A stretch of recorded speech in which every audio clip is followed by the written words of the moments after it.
Now at noon, the latest from Georgia, where a shooting at an Army base leaves 5 soldiers hurt. Here in Portland, Jesse Calhoun, accused of killing 3 local women, is now charged with murdering a 4th. We have a reaction from the victim's mother. Also, 2 families in Gresham left without a place to live after a fire rips through their duplex. It had exploded and the flames just got completely out of hand before they can get a control on it. Always a chance for things to go wrong with these lithium-ion batteries. What investigators think caused the fire and the steps we can all take to prevent something like this from happening in our homes. And later, a Portland homeless center that Mayor Wilson called a success is now fighting to stay open. We'll explain why. KGW News at noon starts right now.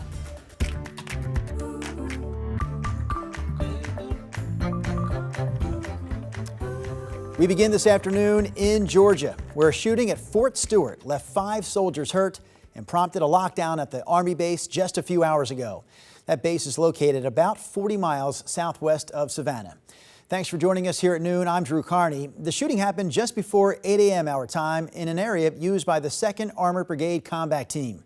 The fort went into lockdown shortly after the first call came in. The main base reopened about an hour later. Fort Stewart officials say law enforcement responded to the shooting within minutes and took the suspect into custody roughly 30 minutes after it happened. We can listen to the moment medics were called to the scene. Mag Station 1, mutual aid request for a gunshot wound on Fort Stewart. All 5 soldiers who were hurt were treated on site before going to a local hospital. The area of the base where the shooting took place is still closed while investigators piece together exactly what happened. NBC News has a special report on the shooting planned for 12:30. We'll bring that to you live here on KGW. Top local story this afternoon, Jesse Calhoun, who was already accused of killing 3 women and dumping their bodies around the Portland area, is now charged with murdering a 4th. It's an update that really comes as no surprise to the families of the victims. KGW's Thomas Schultz has the latest.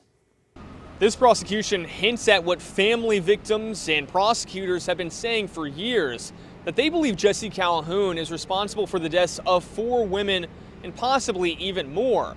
The district attorney's office announced on Tuesday Calhoun had been indicted on the death of 22-year-old Kristen Smith.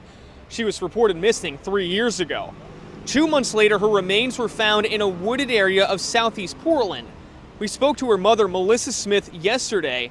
She, like the families of other victims, is looking for answers from Calhoun. If he has any heart and soul in him at all, will give us the least he could give us, the respect to tell us why. Why our girls? How? Just tell us. Prosecutors haven't said how they connected Calhoun to the alleged crimes or how he knew these women. Calhoun's trial is set for 2027. He's pled not guilty so far. Calhoun's also been connected to a woman who died 2 years ago, 22-year-old Ashley Rial. Again, it's not clear how he's connected to her case.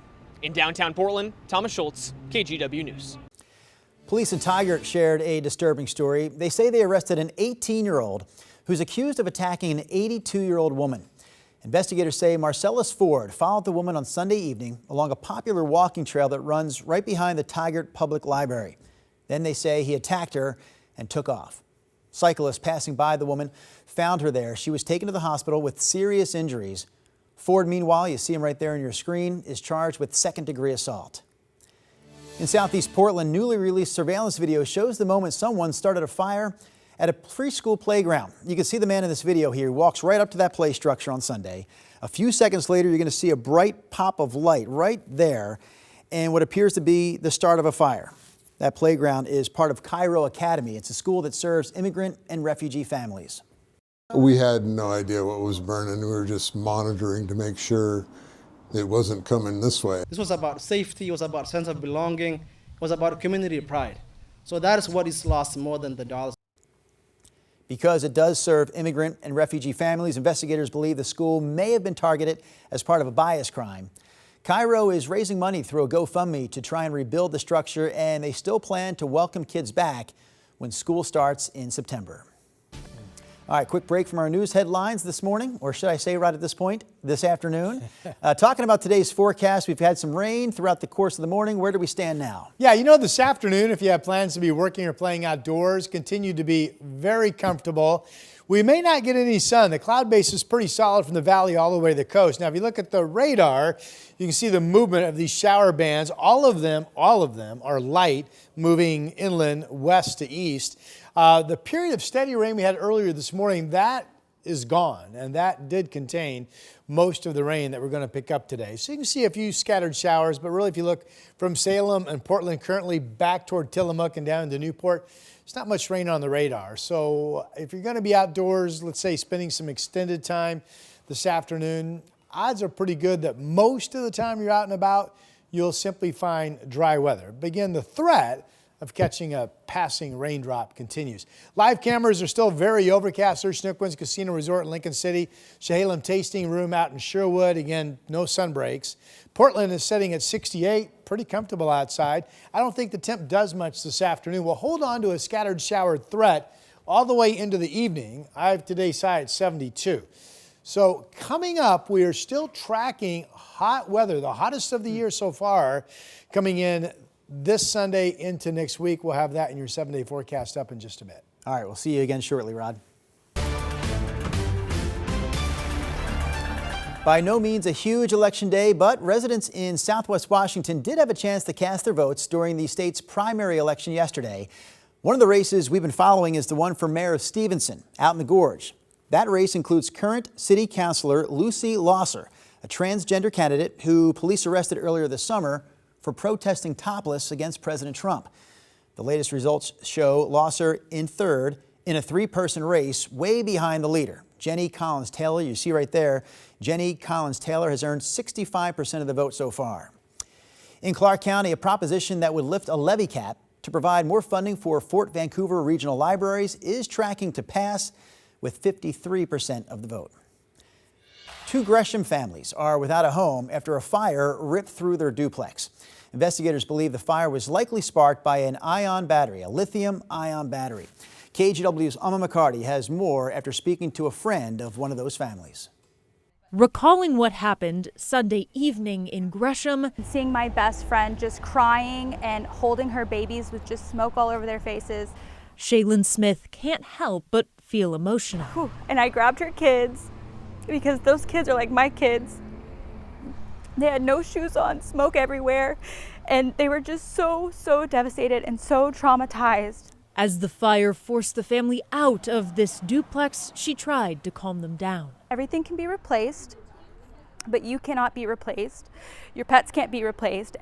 Your neighbor can't be replaced. Everyone made it out alive. Everyone made it safe by the grace of God. The home, boarded up, surrounded by debris and unlivable for now, caught fire, crews believe, due to the failure of a lithium-ion battery that was charging inside the neighbor's unit. It had exploded and the flames just got completely out of hand before they can get a control on it. Always a chance for things to go wrong with these lithium-ion batteries. Lieutenant Deputy Fire Marshal Brandon Baird explains there's a couple factors that could spell trouble.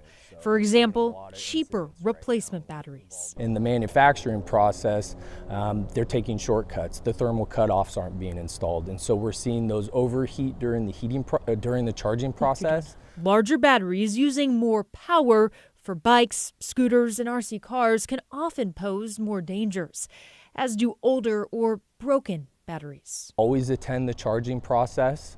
When it's done charging, remove it from the charger base and unplug the charger base.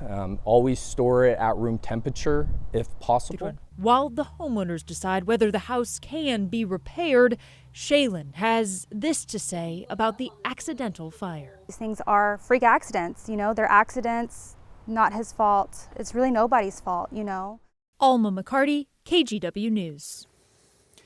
A day center for the homeless that's been in Southeast Portland since 2017 is trying to stay open as Mayor Wilson makes a push to open up more day centers in the city. The center we're talking about here is called PDX Saints Love. It helps about 2,000 homeless people a year, giving them a place to go during the day and connecting them to services. It says it was expecting money from the city to expand, But that didn't happen. In fact, the city announced this week that it's giving a different homeless day center in Northeast Portland called Join PDX $3.7 million so it can expand. The people behind PDX Saints Love say they were counting on a chance to get that money, but the city says they never applied for it. In a statement, Mayor Wilson said in part, quote, "While I'm disappointed in this missed opportunity to compete for a city contract, I stand by our transparent and equitable procurement process. I continue to believe that PDX Saints Love has an important role in helping our most vulnerable." The center, on the other hand, says it was never invited to apply for the funding. I never got invited to participate to miss a deadline. I've just been floundering, like, what are we going to do? We cannot let this shut. The latest episode of The Story with Blair Best covered the full version of this situation, including what the center is doing now to keep its doors open. You can watch The Story anytime on our free TV streaming app, KGW+.